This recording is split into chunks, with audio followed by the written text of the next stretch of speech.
A day in my life, ang babaeng kalpentero. Today, habang wala pang work. Ayan, gagawa po tayo ng patungan ng chat. Kung nakikita niyo din sa likod ko, nakalagay lang siya sa upuan. Tackle space. Kaya, gumawa tayo ng stanya. Ayan, tinanggal ko lang ng mga tako sa mga retasong kahoy na yan. Ang hirap pala magkalpentero, nakakapagod.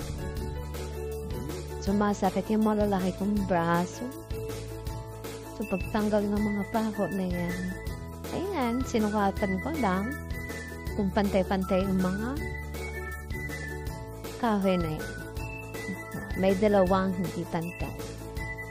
So, guys, kaya nga pala marunong ako konti sa kalpentero.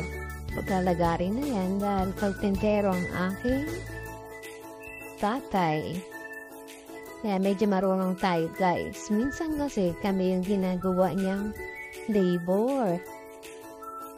Nakikita natin sa magulang natin. Kaya may tsinadapt natin. Saka yung aking mister, yun. Kaya may mga gamit kami sa bahay. Yan, kito paan.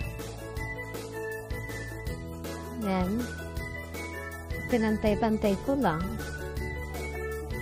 Yan yung pinakamahirap, yung papako natin. Kailangan kasi na malalaking pako kasi makapal yung ating kahoy. Yung pagpapakuan niya. Nako lang. Ayan. Gusto ko sana na medyo maganda, kaso nga lang, medyo hindi ako satisfied sa gawa ko na yan. Pero okay naman siya na magiging patungan ng ating jug. Jug lang naman.